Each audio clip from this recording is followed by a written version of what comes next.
ரத்னவாணி சமுதாய வானொலி. ரத்னவாணி உங்க பிரச்சனைய சொல்லுங்க, தீர்வைய உடனே கேளுங்க, வெளியே வந்து குரல் கொடுங்க. இது மக்களுக்கான சேவை. அற்புத தெரிஞ்சுக்கோ, தமிழில் சொல்றோம் புரிஞ்சுக்கோ. ரத்னவாணி சமுதாய வானொலி. ரத்னவாணி. ரத்னவாணி 90.8 சமுதாய வானொலி ஒலிபரப்பு கோவை ஈச்சனாரி ரத்தினம் கல்லூரி வளாகத்தில் இருந்து ஒலிபரப்பாகிறது.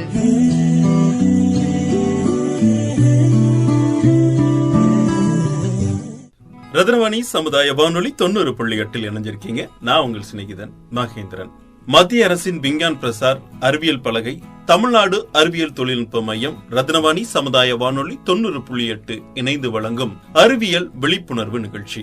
இன்றைக்கு நாம் அறிவியல் விழிப்புணர்வு நிகழ்ச்சியில் சந்திராயன் 3 பற்றிய தகவல்களை நாம் இப்ப கேட்கலாம். அன்பிற்கினிய நேயர்கள் அனைவருக்கும் வணக்கம். நான் உங்கள் சிநேகிதன் மகேந்திரன்.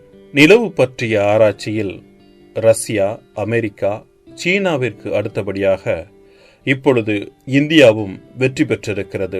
இதில் இந்தியாவுக்கு கிடைத்த கூடுதல் கௌரவம் என்னவென்றால், மற்ற நாடுகள் எல்லாம் நிலாவின் வடதுருவத்தில் மட்டுமே ஆய்வுகள் மேற்கொண்டன. சூரிய ஒளி நேரடியாக படாமல் நிழல் படிந்த பகுதியாக இருக்கும் தென் துருவத்தில் எந்த நாடும் ஆய்வு செய்யவில்லை. அந்த கடினமான முயற்சியை இப்பொழுது இந்தியா மேற்கொண்டு அதில் முத்திரை பதித்து நிலாவில் தென் துருவத்தில் வெற்றி கொடியை நாட்டியிருக்கிறது. சந்திரயான் 3 விண்கலம் மூலம் அனுப்பப்பட்ட விக்ரம் லேண்டர் கருவி ஆகஸ்ட் மாதம் 23ஆம் தேதி மாலை நிலாவின் தென் துருவத்தில் தடம் பதித்தது. அடுத்த 4 மணி நேரத்தில் லேண்டர் கருவியில் இருந்து சாய்தளம் மூலம் தரையிறங்கிய பிரக்யான் ரோவர் வாகனம் நிலாவில் ஊர்ந்து சென்று ஆய்வு பணிகளை தொடங்கியிருக்கிறது. இந்த ரோவர் வாகனம் 26 கிலோ எடை கொண்டது. அடிப்பகுதியில் 6 சக்கரங்கள் இருக்கின்றன. ஒவ்வொரு சக்கரத்துக்கும் தனித்தனியாக கட்டுப்பாட்டு கருவிகள் பொருத்தப்பட்டுள்ளன. நிலவில் நிழல் விழும் பகுதியில் பள்ளம் மேடு அதிகம் இருக்கும் இடத்தில் ரோவர் வாகனம் பயணம் மேற்கொள்வதால் கவிழ்ந்துவிடும் அபாயம் அதிகம் இருக்கிறது. அவ்வாறு நடந்துவிட்டால் ஒட்டுமொத்த ஆய்வு பணிகளும் தடைபட்டுவிடும். அதனால் ரோவர் வாகனம் ஒவ்வொரு அடியையும் எச்சரிக்கையாக எடுத்து வைக்கும் வகையில் பல்வேறு நவீன வசதிகள் செய்யப்பட்டுள்ளன. ஏதோ ஒரு சக்கரம் பள்ளத்தில் இறங்க நேர்ந்தால் கூட உடனடியாக ரோவர் வாகனம் நின்றுவிடும். அடுத்த நொடியில் மற்ற 5 சக்கரங்களும் மெதுவாக சுழன்று ரோவர் வாகனத்தை சமதளத்துடன் பாதுகாப்பாக கொண்டு வந்துவிடும்.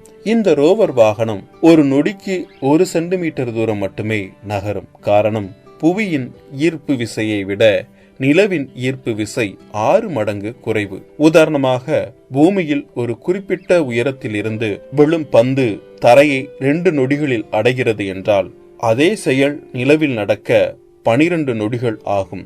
அதனால்தான் நிலாவில் ஆய்வு பணிகளை மேற்கொண்டு வரும் ரோவர் வாகனம் நத்தை போல ஊர்ந்து சென்று கொண்டிருக்கிறது. இந்த ரோவர் வாகனம் லேண்டர் கருவி தரையிறங்கியுள்ள இடத்திலிருந்து 500 மீட்டர், அரை கிலோமீட்டர் சுற்றளவு தனது ஆய்வு பணிகளை தொடங்கி இருக்கிறது.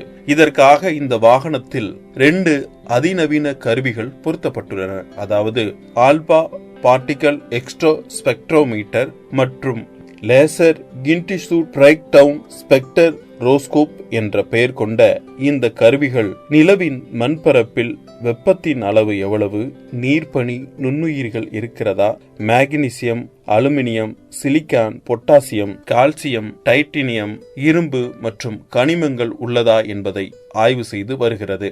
Alpha particle எக்ஸ்ட்ரோ spectrometer, laser இன்டிசூட் break down ஸ்பெக்ட் ரோஸ்கோப் என்ற பெயர் கொண்ட இந்த கருவிகள் நிலவின் தரைப்பகுதியில் உள்ள மணலை பூமிக்கு எடுத்து வந்து ஆய்வு செய்வதைப் போல அந்த இடத்திலே இருந்து அந்த இடத்திலே இந்த இரு கருவிகளும் ஆய்வு பணிகளை துல்லியமாக மேற்கொண்டு இஸ்ரோ தரைக்கட்டுப்பாட்டு மையத்துக்கு தகவல் அனுப்புகிறது. பிரதமர் நரேந்திர மோடி இஸ்ரோ விஞ்ஞானிகளை நேரில் சந்தித்து பாராட்டு தெரிவித்தார். அப்போது அவர் நிலாவில் லேண்டர் கருவி தரையிறங்கிய இடம் சிவசக்தி என்ற பெயரில் அழைக்கப்படும் என்று அறிவித்தார்.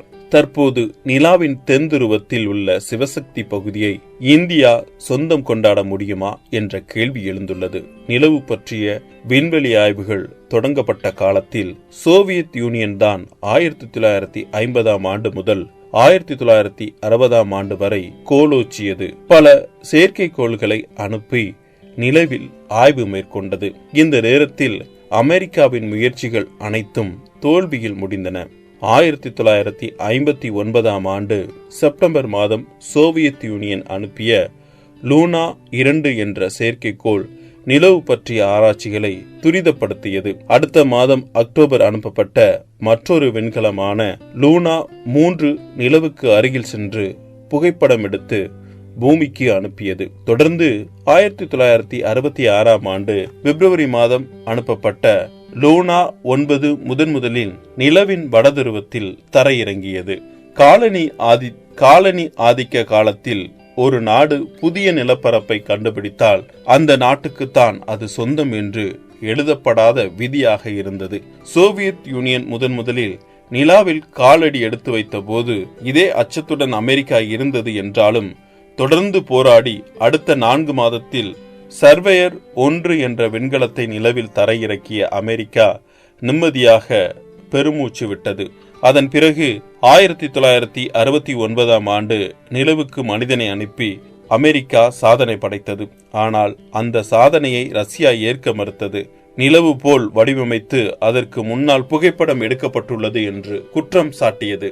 நிலவு ஆராய்ச்சியில் அமெரிக்கா ரஷ்யா இடையே மோதல் உருவாவதை தடுக்க ஐக்கிய நாடுகள் சபை முக்கிய தீர்மானம் ஒன்றை கொண்டு வந்தது. அதாவது, நிலவும் அதன் இயற்கை வளங்களும் மனித குலத்தின் பொது சொத்து. நிலவு ஒவ்வொரு நாட்டின் பாத்தியத்துக்கும் உட்பட்டது அல்ல. எந்த ஒரு நாடும் நிலவில் குடியேறுவதன் மூலமோ வேறு வகையிலோ அங்கு தமது இறையாண்மையை செலுத்த முடியாது என்பதுதான் அந்த தீர்மானத்தில் இடம்பெற்றிருந்தவை.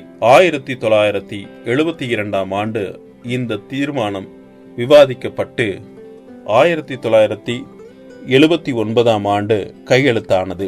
இந்த தீர்மானத்தை கொண்டு வர 5 நாடுகளின் ஒப்புதல் தேவைப்பட்டது. சிலோ, பிலிப்பைன்ஸ், உருகுவே, நெதர்லாந்து ஆகிய 4 நாடுகளை முதலில் ஒப்புதல் அளித்தன. அதன் பிறகு 1984ஆம் ஆண்டு ஆஸ்திரேலியாவும்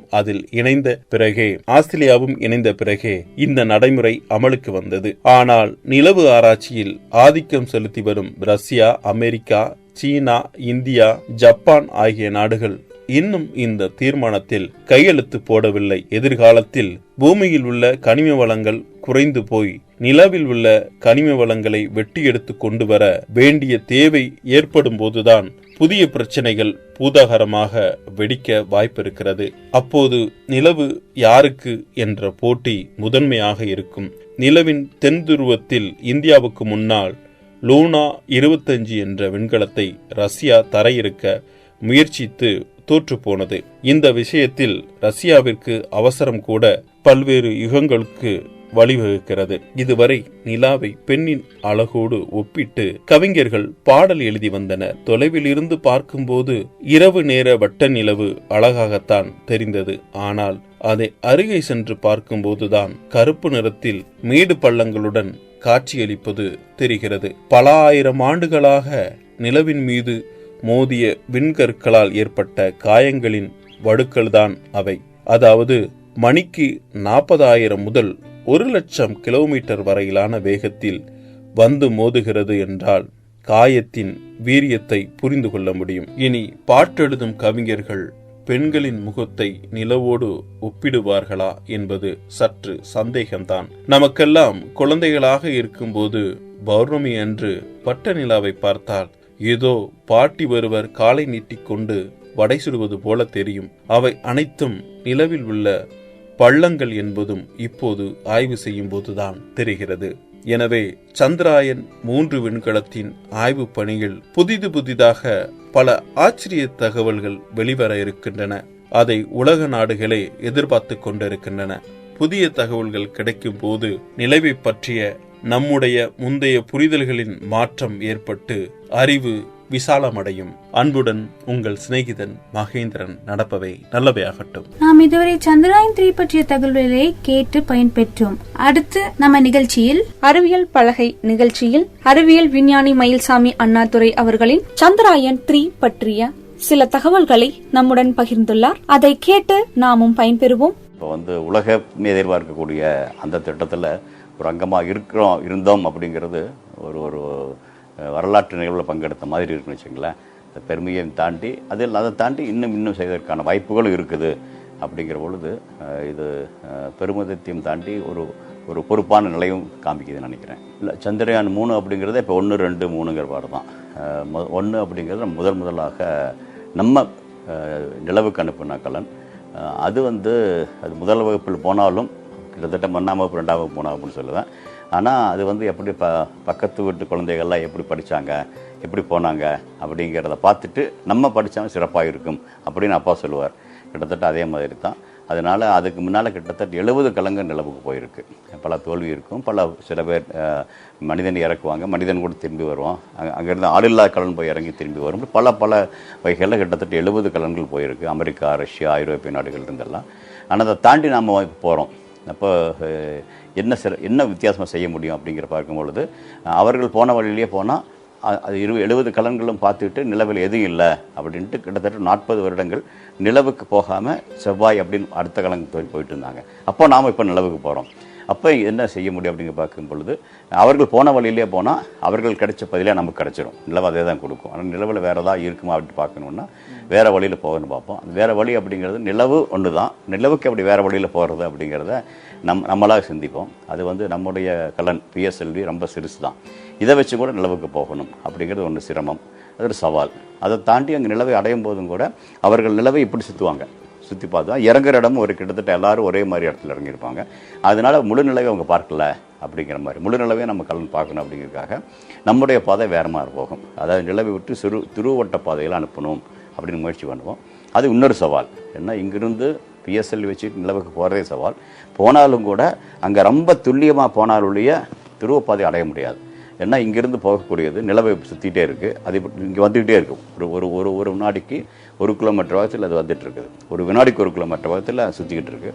அந்த நிலவை போய் அடையணும். அந்த அடையும் பொழுது கொஞ்சம் 3,84,000 கிலோமீட்டர் தொலைவில் ஒரு 10 கிலோமீட்டர் 20 கிலோமீட்டர் 100 கிலோமீட்டர் தவறாக போனால் கூட இப்படி போனால் இந்த பக்கம் அந்த பக்கம் அப்படி தான் போகும். ஆனால் இங்கே வரும்பொழுது இந்த புள்ளிக்கு தான் போகணும். இப்படி போய் நம்ம இந்த புள்ளியை தான் அடையணும். அது மிக மிக இன்னும் துல்லியமாக இருக்குது. அந்த அதையும் செய்யணும் அப்படி தான் முயற்சி பண்ணுவோம். அந்த முதல் முயற்சியில் நான் வெற்றி பெற்ற நாட்டாக இருப்போம். அதுக்கு முன்னே யாரும் அது மாதிரி பண்ணலை. ரெண்டாவது இப்படி துருவப்பட்ட பாதையில் போகும்பொழுது நிலவு அதனோட அச்சிலேயே சுற்றுது.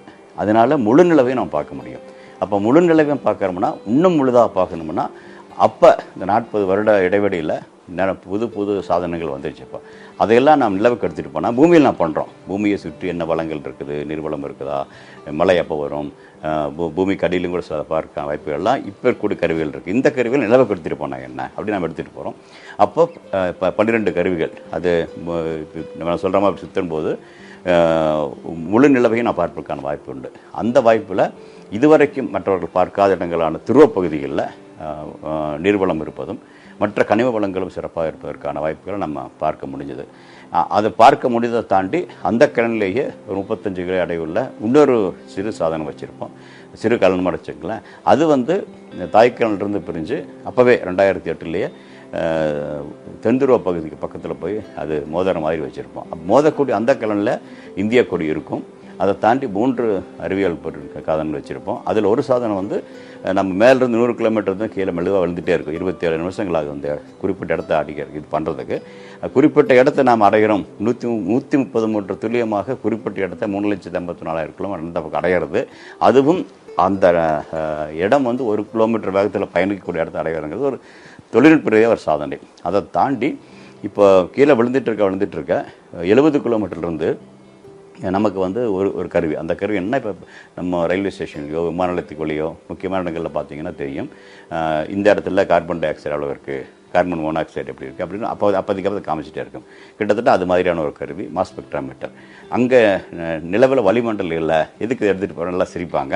ஆனால் 70 கிலோமீட்டர்லேருந்து அந்த சிரிப்புக்கான பதில் எள்ளி நடையாடினாங்க இல்லையா, அதுக்கு பதில் வரும். 70 கிலோமீட்டர்லேருந்து சின்ன சின்ன கோடுகள் மேலே வரும். அப்போ என்ன சொல்லுதுன்னா அங்கே ஒரு வளிமண்டலம் இருக்குது அப்படிங்கிற மாதிரி இருக்கும். அது கீழே வர வர வர வர அதனுடைய இது அதிகமாகும். அப்போ அதில் முக்கியமாக அணு எண் 18 அப்படிங்கிறத சரியாக வரும். அணு எண் 18 அப்படிங்கிறது வந்து 2, அதாவது அணு எண் 1 இருக்கிறது ஹைட்ரஜன், ஆக்சிஜனுக்கு 16, 2 ஹைட்ரஜனும் ஒரு ஆக்சிஜன் இருந்துச்சுன்னா அது 18ங்கிறது பதில் சொல்லும். அந்த 18ங்கிறது நீர். அந்த நீர் வந்து நிலவினுடைய வளிமண்டலம், இதுவரைக்கும் வளிமண்டலம் இல்லைன்னு நினச்சிட்டு இருந்தாங்க, அந்த வளிமண்டலத்தில் நீர் இருக்குது அப்படின்னு கண்டுபிடிக்கிறோம். அது பெரிய ஜாக்பாட்டாக இருக்குது எங்களுக்கு. அப்புறம் அப்படி வரணும் அப்படின்னா என்ன, 70 கிலோமீட்டர்ந்து கீழே போக போக போக போக போக அதனுடைய திறன் அதிகமாகும் பொழுது அது தரையிலிருந்து தான் வந்திருக்கும், நிலவின் தரையிலிருந்து. அப்போ நிலவின் தரையை இன்னும் பார்ப்போம் அப்படின்னு மற்ற பரிவுகள் வச்சு நாம் சிறப்பாக பார்க்கும் பொழுது சந்திரயான் 1 வெற்றியாக பலதும் செஞ்சிருந்தாலும் கூட முக்கியமானது நிலவில் நீரின் வரைபடம். நீர் எங்கெங்கெல்லாம் இருக்குது, அது தரையில் இருக்குது, தரைக்கு கீழேயும் கூட பனிக்கட்டி வடிவில் இருக்குது, பல கிலோமீட்டர் தூரத்தில் அப்படிங்கிறத நம்ம சொல்லுவோம். இதை பார்த்ததையும் உலகமே நம்மையும் திரும்பி பார்க்கும், நிலவையும் திரும்பி பார்க்கும். அதனுடைய ஓட்டம் தான் இப்போ வந்து பெரிய போட்டியாக நிலவை நோக்கிய பயணங்கள்.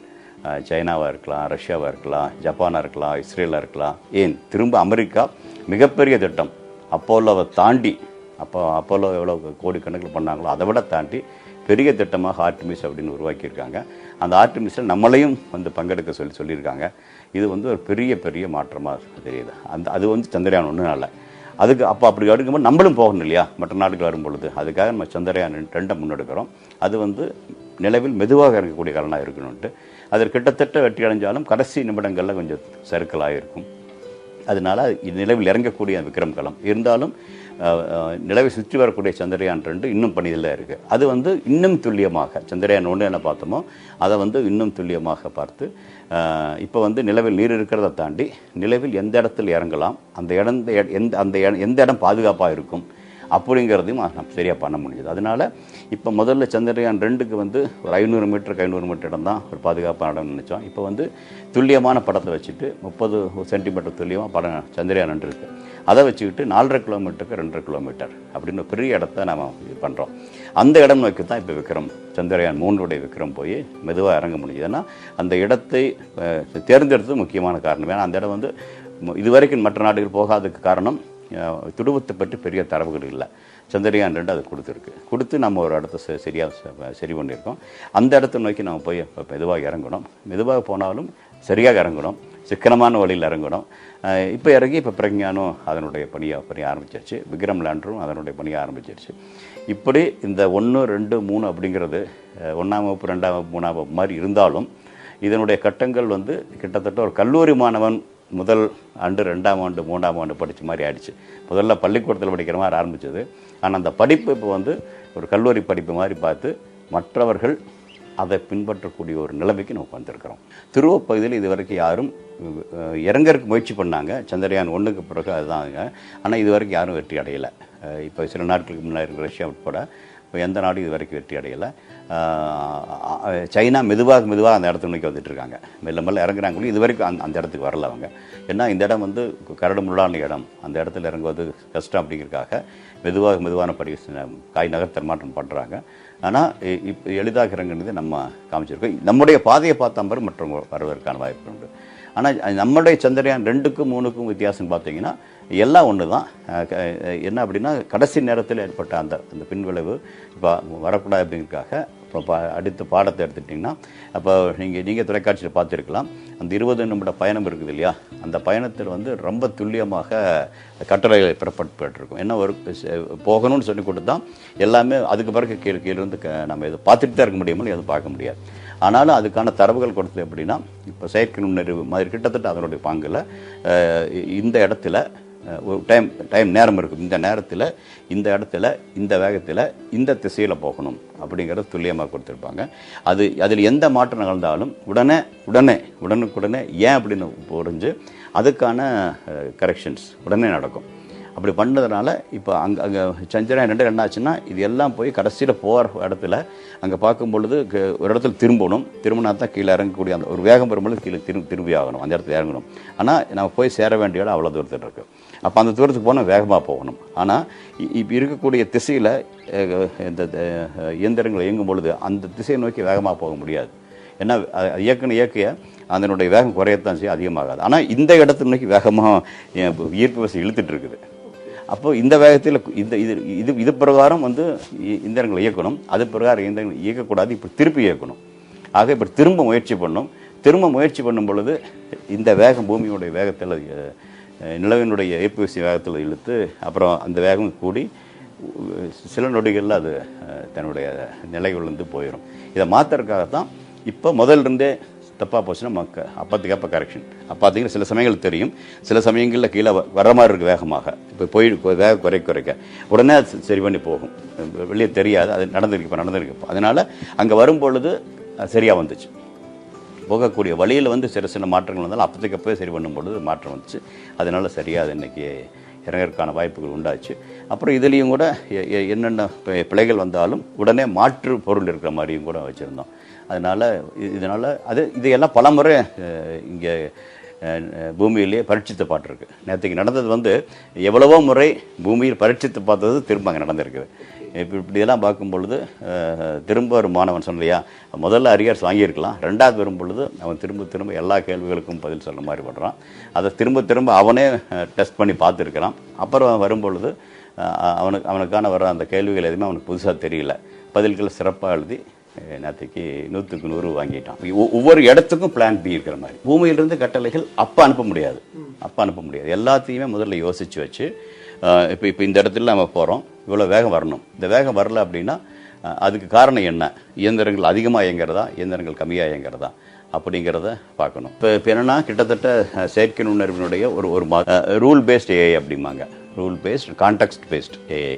ஓகே, அப்புறம் நாலேஜ் பேஸ்ட், இதெல்லாம் மிக்ஸ் பண்ணுற மாதிரி வருது. அது என்ன அப்படின்னா முதலே சொன்ன இல்லையா, சந்திரயான் 2 வச்சுக்கிட்டு இப்போ துல்லியமாக படம் எடுக்கிறோம். படம் எடுத்துட்டு இப்போ ஒரு இடத்த தேர்வு பண்ணிட்டோம். இப்போ அந்த இடம் எந்த இடத்துல இறங்கணும்னு தெரியும். அந்த இடம் மட்டும் முக்கியம் இல்லை, கிட்டத்தட்ட நம்ம வந்து 30 கிலோமீட்டர் உயரத்திலேருந்து பயணத்தை ஆரம்பிக்கணும். அப்போ வந்து கிட்டத்தட்ட 200 கிலோமீட்டருக்கு அந்த பக்கம் இருக்கிறோம். உயரத்தில் 30 கிலோமீட்டர் கீழே இருக்குது அது.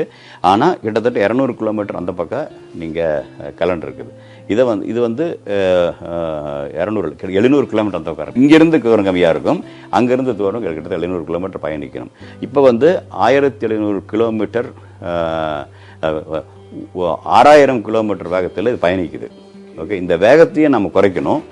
ஆனால் சரி அந்த இடத்துக்கும் போகணும். அப்படி போகும் பொழுது அங்கங்கே சின்ன மலை சுவடுகள் இருக்கலாம், அதையும் நம்ம தப்பிக்கணும். இப்போ மேலே போயிட்டு இருக்க முடியாது. அதுக்காக முதல்லையே பாதையை சரியாக நிர்ணயிக்கிறோம். இந்த பாதையில் போனால் தான் அந்த இடத்துல 800 மீட்டர் வரும், இப்போ 50 மீட்டர் வரும். அப்போ நீங்கள் இப்போ திரும்பலாம், அப்போ மெதுவாக நீங்கள் இறங்கலாம். அப்போ கொஞ்சம் தூரத்துலேருந்து வந்து நீங்கள் நிலவு எப்படி இருக்குன்னு பார்க்கலாம். இது இந்த முழு பயணத்துக்கும் முக்கியமானது என்னென்னா ஒவ்வொரு நேரத்துக்கும் ஒவ்வொரு நொடியிலும் இவ்வளவு தூரத்தில் இருக்கணும். இந்த தூரத்து வந்து அதனுடைய ஈர்ப்பு விசையாலே மாற்றப்படும், இதனுடைய வேகத்தாலே மாற்றப்படும். வேகம் குறைஞ்சதுனாலும் ஈர்ப்பு விசை இழுத்துடும், கீழே போயிடும். அதே மாதிரி தான் ஈர்ப்பு விசையிலையும் அது வருவிப்போம். இப்போ என்ன பண்ணுறோம், அதனால இந்த நேரத்துக்கு இந்த வேகத்தில் இவ்வளவு தூரத்தில் இந்த திசையில் இருக்கணும். இது 3 கொடுக்குறோம். இது 3ல் எது தப்பாக வந்து அதை வந்து எப்படி பார்க்குறப்பன்னா, ஒன்று வந்து இருக்கக்கூடிய கருவிகள் வேகமானிகள் சொல்லணும், இன்னொன்று வந்து இந்த பாதையும் பார்க்கணும். அதுக்கு வந்து சந்திரயான் 2 தரவுகளை வச்சு இந்த முழு பாதையும் கூட ஒரு படமாக எடுத்து அது மூளைக்கு போயிருக்கு. இப்போ இங்கே இருக்கக்கூடிய கேமராக்கள் இந்த திசையில் போகிறோம் அப்படிங்கிறதும் அதுக்கு தெரியும், ஆனால் எந்த திசையில் போகணும் அப்படிங்கிறது அது மூளைக்கு தெரியும். இதில் வித்தியாசம் வந்துச்சுன்னா அதுக்கு தகுந்த மாதிரி அதனுடைய பாதையை மாற்றணும். பாதையை மாற்றின அப்படின்னா இந்த திரவ இயந்திரங்களுடைய வேகத்தை, காரில் போகிறீங்க, காரில் போகும் பொழுது இந்த நேரத்துக்கு இந்த இடத்துக்கு வரணும், இந்த நேரத்துக்கு இந்த இடத்துக்கு வரணும் அப்படின்னு இருக்கு. முதல்ல கூகுள் மேப் காமிச்சிட்டு வச்சுக்கலாம். அந்த கூகுள் மேப் பார்த்து அதுக்கு தகுந்த மாதிரி போகிறீங்க. ஒருக்கு ஆக்சலரேட் பண்ணணும் அல்லது டீசலரேட் பண்ணணும் இல்லையா. சில இடங்களில் பிரேக்கும் பிடிக்க வேண்டிய இருக்குது. இது இங்கே வந்து 4 ஆக்சலரேட்டர்னு வச்சுங்களேன், 4 பிரேக், 4 இயந்திரங்கள் அப்படிங்கிறத அதை வந்து நீங்கள் மெதுவாகவும் இயக்கலாம், செறிவாகவும் இயக்கலாம். இதையெல்லாம் வந்து ஒரே மாதிரி நாளையும் ஒரே மாதிரி இயக்கணும், நாளை ஒரே மாதிரி குறைக்கணும். அது மாதிரி பண்ணிட்டு போக போக ஸ்டியரிங்கை நீங்கள் யூஸ் பண்ணணும். அதே மாதிரி மெதுவாக இப்படி திரும்பவும் செய்யும், அந்த இடத்துல திரும்பவும் அப்படி அப்போ வந்து கூகுள் மேப் எங்கே இல்லை. அந்த கூகுள் மேப்பை சந்திரயான் 2லேருந்து தரவுகளை வச்சு நம்ம இப்படி இருக்கும் அப்படின்னு ஏற்றி வச்சுருக்கோம். அதை பார்த்துட்டே அது போகுது.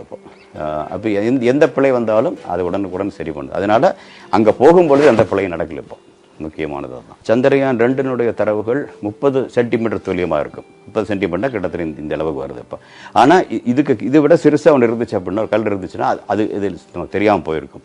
அதனால தான் அங்கே போன பிறகு ஏன்னா சில மீட்டர் தூரம் தான் பார்க்குறது. இது பார்த்து 100 கிலோமீட்டர் தூரத்தில், இப்போ சில மீட்டர் தூரத்தில் பார்க்கும் பொழுது நீங்கள் மிகவும் துல்லியமாக பார்க்க முடியும். 10 mm இருக்கிறதும் கூட நம்ம பார்க்க முடியும். ஆக சின்ன சின்ன பொடிக்கற்களை பார்க்கலாம், சின்ன குழிகளும் பார்க்க முடியும். அதை பார்த்துட்டு அதை 10-20 செகண்ட் பார்த்துட்டு எல்லாம் சரியாக இருந்துச்சுன்னா, அதாவது ஆம்ஸ்ட்ராங் இறங்கினாருன்னு தான் தெரியும். ஆம்ஸ்ட்ராங் ஆல்ரெடி கூட கொஞ்சம் பயந்தாங்கிறது தெரியாது. ஏன்னா ஈர்ப்பு விசை, நிலவினோட ஈர்ப்பு விசை அவ்வளவு சரியாக ஒரே மாதிரி இருக்காது. ஏன்னா இப்போ எப்படி பூமியில் வந்து ஒரு கோர் இருக்குது அப்படிம்பாங்க. அதனால வந்து கிட்டத்தட்ட இங்கேயும் கொஞ்சம் வித்தியாசம் இருக்குது. கிட்டத்தட்ட பூமியின் மத்திய நோக்கி தான் ஈர்ப்பு விசை இருக்கும் அப்படி மாதிரி சொல்லுவாங்க. ஆனால் நிலவில் அப்படி இல்லை. ஏன்னா சில இடங்கள் அடர்த்தியாக இருக்கும், சில இடங்கள் அடர்த்தியாக இல்லாமல் இருக்குது. ஏன்னா 2 கண்டங்கள் மோதியனால் உருவானது அப்படிங்கிற வரும். அதனால வந்து ஒரு ஹோமோஜீனியஸ் பண்ண முடியாது. எல்லாம் இந்த உருண்டை வந்து ஆரம்பிச்சது எல்லாம் சேர்ந்த மாதிரி இருக்கும். ஒரு இடத்துல பெருசு சிறுசு இருக்க மாதிரி இருக்கும். அதனால எந்த இடத்துல பருமன் அதிகமாக இருக்கோ, பொருண்மை அதிகமாக இருக்குதோ, அதாவது வந்து டென்சிட்டி அதிகமாக இருக்குதோ, அந்த இடம் அதிகமாக இழுக்கும். டென்சிட்டி கம்மியாக இருக்கிற இடம் கம்மி தான் இருக்கும். இப்போ நம்ம போகிறது போல் டு முதல் இப்படி போனீங்கன்னா அப்படி இல்லை. இப்படி போனீங்கன்னா கிட்டத்தட்ட ஒரே மாதிரி இடத்துக்கு நான் போயிட்டுருக்கிறோம். அது பிரச்சனை அவ்வளோ இல்லை. அங்கேயே சில பிரச்சனைகள் வந்துச்சு. மனிதன் போய் இறங்கும் போதும் கூட ஒரு மாதிரி அவங்களுக்கு இது பண்ணாங்க, இறங்க வேண்டிய இடத்துக்கு தஞ்சாங்க. இப்போ இது வந்து இன்னும் கடினமானது. வட்டப்பாதைன்னு சொல்கிறோம். இந்த வட்டம் சரியான வட்டமாக இருக்காது. ஏன்னா ஒரு இடத்துல ஈர்ப்பு விசை அதிகமாக இருக்கும், ஈர்ப்பு விசை கம்மியாக இருக்கும். அதுவும் நீங்கள் நிலவை நோக்கி பக்க போகும் பொழுது ஈர்ப்பு விசையால் இருக்கக்கூடிய பிரச்சனைகள் பெருசாக வரும். ஆனால் அது உடனே சரி பண்ணுறதுக்கான நேரம் இல்லை. அதனால தான் நொடி சரி பண்ணணும் அப்படின்னு நம்ம எடுத்துகிட்டு போகிறோம். அந்த முன்னெடுப்பு சிறப்பாக வந்தது. அதனால தான் இங்கே பார்த்தீங்கன்னா தெரியும், துல்லியமாக பார்த்தீங்கன்னா தெரியும், சில இடங்களில் பிரச்சனைகள் இருக்கிற மாதிரி இருக்கும். ஆனால் உடனே சரி பண்ணுது. அதனால தான் அங்கே வரும்பொழுது உங்களுக்கு எந்த பிரச்சனையும் இல்லை போச்சு. முதல்ல சொன்ன இல்லையா, நம்ம வந்து PSLV வச்சுட்டு எப்படி போகிறது அப்படிங்கிறத திணறின பொழுது, PSLV வச்சுட்டு நிலவுக்கு மட்டும் இல்லை செவ்வாய்க்கும் அப்படின்னு காமிச்சோம். பாதை அதே பாதை தான். பார்த்தீங்கன்னா அதே பாதை தான் நான் பண்ணியிருக்கோம். அதே வகையில் தான் இப்போ இறங்குறதையும் கூட நம்ம துல்லியமாக பார்த்து இறங்க அப்படின்னா இந்த படிப்படி, அது முக்கியமாக படிப்படியாக முதல்ல போகணும். அங்கே இருக்க படத்தை சரியாக எடுத்துக்கணும். கூகுள் மேப் அங்கே கிடையாது. கூகுள் மேப்பை நம்ம உருவாக்கணும்.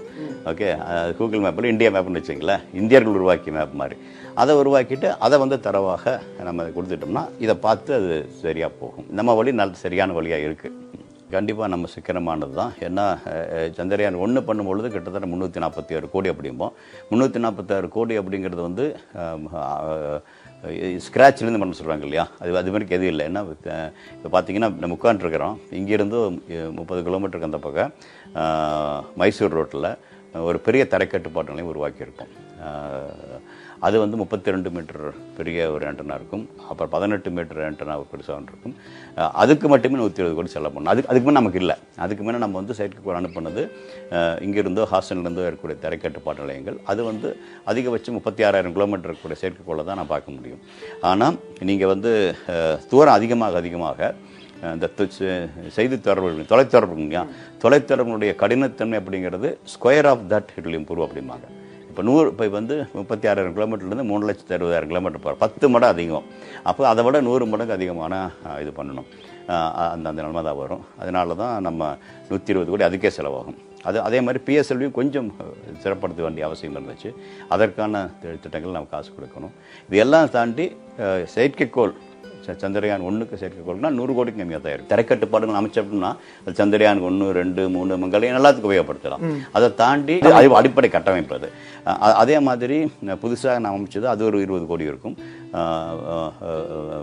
பெரிய அறிவியல் மையம் அப்படின்னா சயின்ஸ் டேட்டா சென்டர், அறிவியல் தரவு மையம் அப்படிமா. இது வந்து சந்திரயான் மட்டும் இல்லை, இதை தாண்டி மற்ற செயற்கைக்கோள்கள் எக்ஸ்போசாட் இருக்கலாம், ஆதித்யா வரப்போகுது, அதுக்கு முன்னால் அஸ்ட்ரோசாட்னு வச்சுருந்தோம். இது மாதிரி நம்ம தொலை தொடர்பு, தொலை உணர்வு, மற்ற நேவிகேஷன் இதெல்லாம் தாண்டி அறிவியலுக்காக பண்ணக்கூடிய எல்லா செயற்கைக்கோளுடைய தரவுகளும் அங்கே தான் இருக்கும். அந்த தரவுகள் இந்திய அளவில் இருக்கக்கூடிய பல்கலைக்கழக மாணவர்கள், உலகளவில் இருக்கிற அறிவியலாளர்கள் வந்து எடுத்துக்கலாம். அதை வந்து அதையும் நம்ம எதையும் சேர்த்தக்கூடாது. அதுக்காக தனியாக அமெரிக்காவோட கட்டமைப்பு. இது எல்லாம் சேர்ந்து அப்புறம் அந்த பனிக்காலங்கள்லாம் அதுக்கான வேலை இருக்குது. இதெல்லாம் சேர்ந்து பார்த்தீங்கன்னா நம்ம வந்து செயற்கைக்கோளுக்கு ரொம்ப கம்மியாக செலவு பண்ணோம். ஆனால் சந்திரயான் 2க்கு கொஞ்சம் அதிகமாக போகும். ஏன்னா இப்போ ஜிஎஸ்எல்வி வரும். ஜிஎஸ்எல்வி அது காரணம் ஜிஎஸ்எல்விக்கான காசு. அப்புறம் அது இல்லாமல் இது வந்து சந்திரயான் 1ங்கிறது வந்து நம்ம அனுப்புறது ஒரே ஒரு செயற்கைக்கோள் தான். அதுக்கு பிறகு சின்ன 35 கிலோ அடைவுள்ளது தான். இப்போ இந்த முறை வந்து இன்னும் 2 கலங்கள் சேர்த்தணும். மெதுவாக இறங்குறத உருவாக்கணும். அப்புறம் இறங்குறத உருவாக்கிறத தாண்டி அப்புறம் இதை வந்து திரும்ப நம்ம பல முறை பரிசோதிக்கணும். அப்போ நிலவையொத்த ஒரு இடத்த உருவாக்கணும் இல்லையா? அதுக்கு வந்து நிறைய காசு செலவாகும். ஆனால் அதுலேயும் கொஞ்சம் சிக்கனமாக நான் பண்ண முடிஞ்சது. ஏன்னா அது வரைக்கும் சந்திரயான் உள்ள இது கிட்டத்தட்ட ஒரு 5-6 கிலோ தான் லூனார் சிமுலண்ட் அப்படிம்பாங்க, நிலவையொத்த மண். ஏன்னா நம்ம நிலவில் போய் கண்டுபிடிக்கிறோம் அப்படின்னா முதல்ல அதை பரீட்சித்து பார்க்கணும். கருவிகள் வச்சு நிலவில் நீர் இருக்குன்னு சொல்கிறோம், சில கனிம வளங்கள் இருக்குன்னு சொல்கிறோம். அப்போ அதை மாதிரி ஒரு மண்ணை உருவாக்கி அதை தான் பார்க்கணும். அந்த மண் நம்மக்கிட்ட அப்போ இல்லை, அது அமெரிக்காவிட்ட தான் வாங்கணும். அப்போ லூனார் சிமுலண்ட் அப்படிம்பாங்க. அந்த அதை வாங்கும் பொழுது அப்போ அங்கேருந்து கொண்டு வந்ததில்ல, அதை மாதிரி இங்கே உருவாக்குனது. அதை வாங்குறதுக்கு அது வந்து 1 கிலோ வந்து $150. அப்போவே 2004-05 வாக்கில், 2008 அனுப்புகிறோம். அது 4-5 வாக்கு நான் வாங்குகிறோம். அது 7-8 நான் பரிசோதித்து பார்க்குறோம். இப்போ நமக்கு தேவை வந்து 100 டன் அது மாதிரியான சிமுலண்ட். ஏன்னா அந்த லேண்டர் இறங்கணும்னா அது இறங்குறதுக்கான எப்படி இறங்குது எப்படி வருதுன்னு பார்க்கணும். ரோவர் இது மாதிரி போகணும் அப்படின்னா அந்த அந்த அந்த இடம் அது மாதிரி உருவாக்கணும். அதுக்கு வந்து நம்ம குறைஞ்சது 100 டன் வேணும். 100 டன் நினச்சி பார்த்தீங்கன்னா நிறையா அவ்வளோ காசு ஆகும். அது இல்லாமல் 100 டன் அங்கிருந்து நம்ம கொண்டு வரோம் அமெரிக்காவிலேருந்து, அதுக்கான செலவு அதிகமாகும்.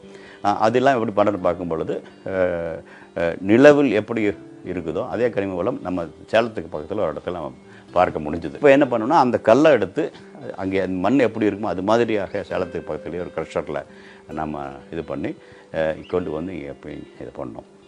அதே மாதிரி நிலவில் இறங்கக்கூடிய இடங்கள் மேடு பள்ளங்கள் சொன்னோம் இல்லையா, அதையும் நம்ம கிட்டத்தட்ட இங்கேருந்து 100 கிலோமீட்டர் தூரத்தில் ஒரு இடத்தை உருவாக்குவோம். இப்போ வந்து திரும்ப போகும்பொழுது நான் சொன்னேன் இல்லையா, முதல்ல பதிவு பண்ணப்பட்டதையும் அது போகக்கூடிய இடத்தையும் ஒத்து போகணும் அப்படின்ட்டு, அதையும் நம்ம திரும்ப பரிசோதிக்கணும். அது செயற்கை நுண்ணறிவுன்னு சொன்னாலும் செயற்கை நுண்ணறிவை பல முறை பரிசோதிக்கணும். பரிசோதித்தா பிறகு அது சரின்னு சொல்ல முடியும்.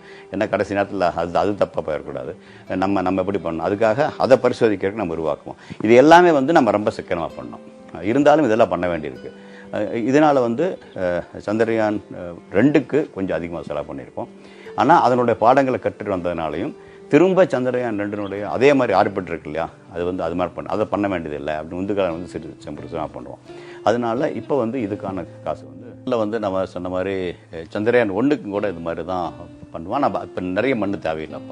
அப்போ வந்து நமக்கு கொஞ்சம் இருந்தால் போதும். ஏன்னா இருக்கக்கூடிய கருவிகள் இருக்கு இல்லையா, அது வந்து நிலவுக்கு போய் என்ன மாதிரி கனிம வளங்கள் இருக்குது அப்படின்னு சொல்லணும். அப்போ அதுக்கு வந்து அந்த இடத்துக்கு வந்து நம்ம வந்து ஒரு சாம்பிள் கொடுத்து டெஸ்ட் பண்ணி பார்க்கணும். அதை டெஸ்ட் பண்ணி பார்க்குறதுக்காக அப்போ அதே மாதிரி இந்த லேசர் அல்டிமேட்னு ஒன்று இருக்கும். இந்த லேசர் அல்டிமேட்டில் இங்கே போய் பட்டு திரும்பி வரும். அதே மாதிரி ஹைப்பர் ஸ்பெக்ட்ரல் இமேஜர் இருக்கும். அது மாதிரி இதெல்லாம் பண்ணியிருக்கோம். இது ஒன்று மினரல் பார்க்குறதுக்காக, இன்னொன்று லேசர் கதிர்கள் பட்டு திரும்பி வருது இல்லையா, இதை வச்சு எவ்வளோ தூரம் இது பண்ண முடியும். அப்போ பிரதிபலிக்கூடிய வரக்கூடிய அந்த இதனுடைய தன்மை எப்படி இருக்கும் அப்படின்னு நம்ம பரிசோதிக்க வேண்டியிருக்கு. இப்படி கொண்டு போன பல கருவிகளுக்கு இந்த லூனார் சிமுலண்ட் அப்படிங்கிறது தேவை. அதாவது இறங்கக்கூடிய இடத்தை அது ஒத்த ஒரு மண் தேவை. அது வந்து அமெரிக்காவில் இருந்து அனுப்புகிறதாக அப்போ என்ன முதல்ல அப்போ தான் ஆரம்பிக்கிறோம். அப்போது மற்ற நண்பர்கள் சொல்கிறாங்க அமெரிக்காவிலேருந்து நம்ம வாங்குகிறோம். அப்போ வந்து ஒரு கிலோவுக்கு $150 அப்படிம்பாங்க. 2005 வாக்கில் வருதுன்னு நினைக்கிறேன். ஒரு 5 கிலோ வாங்கணும்னு நினைக்கிறேன். 5 கிலோ வாங்கி அது பண்ணணும். இப்போ அது வந்து நம்ம திருவட்ட பாதையில் போகும்பொழுது தொலை உணர்வு செயற்கைக்கோள்கள் பண்ணுறதுக்கு அது சரியாக இருக்கும். ஆனால் நிலவில் மெதுவாக இறங்கும் பொழுது அப்புறம் நிலவில் நம்ம 6 சக்கர வண்டி ஓட்டணும். இது 2 பண்ணும்போது அந்த இடத்துல திரும்ப நிலவை ஒத்த மண்ணில் பரீட்சாத்தி பண்ணி பார்க்கணும். அந்த பரீட்சை பண்ணுறதுக்கு அந்த சிமுலண்ட் வாங்கணும் அப்படின்னா அதுக்குள்ளே 2011 வந்துடுச்சு. இப்போ 2011 அந்த விலை இன்னும் அதிகமாகுது. நமக்கு தேவை கிட்டத்தட்ட 100 டன் அந்த மண் தேவை. அதை கொண்டு வரக்கு இன்னும் அதிகமாகும், நிறைய செலவு அதிகமாகும். அப்போ வந்து நம்ம செயற்கைக்கோள்கள் இருந்து நம்ம செயற்கைக்கோள்கள் தெரியும் உலக அளவில் எந்தெந்த இடங்களில் என்ன மாதிரி கனிம வளங்கள் இருக்குது அப்படின்னு. அதில் 2 இடத்துல இந்தியாவில் பெங்களூர்லேருந்து பக்கத்தில் இருக்கிற மாதிரி, ஒன்று மகாராஷ்டிரா பக்கத்தில் ஒரு இடம், இன்னொன்று வந்து நாமக்கல் திருச்செங்கோடு பக்கத்தில் சித்தாம்புண்டின்னு ஊர்னு நினைக்கிறேன். அங்கே இருக்கக்கூடிய கல்லும் வந்து கிட்டத்தட்ட ஒத்து போகிற மாதிரி தெரிஞ்சுது அவங்களுக்கு. மெடலாஜிக்கலி எந்த இடத்துல நம்ம இறங்க போகிறோமோ அந்த இடத்துக்கு ஒத்து போன கல் இது இருக்க மாதிரி இருக்குது. ஆனால் அந்த கல்லை வந்து நம்ம பொடி பண்ணி நம்ம எங்கே இறங்குறோமோ அந்த இடத்துக்கு தகுந்த மாதிரி ஒன்று உருவாக்கணும். அதை வந்து நம்ம கல்லை எடுத்துகிட்டு வந்து மேல் இருக்கிறதெல்லாம் செதுக்கிடுவோம். ஏன்னா திரும்ப மழை வர்றது மற்றதுனால எல்லாம் கொஞ்சம் அது பிரச்சனை ஆகிருக்கும். ஆனால் கீழே இருக்கிறது சரியாக இருக்கும். அதை எடுத்துகிட்டு அந்த கல்லை கொண்டு வந்து இறங்குற இடத்துல எது மாதிரியான அப்போலோ மற்ற இதெல்லாம் வச்சு நமக்கு தெரியும். ஏன்னா திரும்ப இந்த விண்கற்கள் வந்து மோதுறதுனால அந்த பாறைகள் இது சிதிலமாகி அதுதான் மண்ணாக உருவாகுது. பல பாறைகள்லேருந்து வந்தது அதுவும். அப்போ அது எப்படி சிதிலமாகி எந்தெந்த அளவில் அது இருக்குதோ அந்த அளவில் நம்ம வந்து மண்ணை உருவாக்கணும். அதை வந்து சேலத்தில் ஒரு க்ரஷர் வச்சு பண்ணுவோம். ஆக பல கோடி ரூபாயில் வாங்க வேண்டிய சிமுலண்ட்டை இப்போ 2 லட்சம் ரூபாயில் நம்ம கொண்டு வர முடிஞ்சது. அதை வச்சு ஒரு லூனார் டெரைன் ஃபெசிலிட்டி அப்படிங்கிற உருவாக்குவோம். அதில் தான் வந்து நம்ம கீழே விழுகும்போது கால்கள் எப்படி பலமாக இருக்கான்னு பார்க்குறதுக்கு இது மாதிரி தூசி பண்ண வர்றது ஒன்று.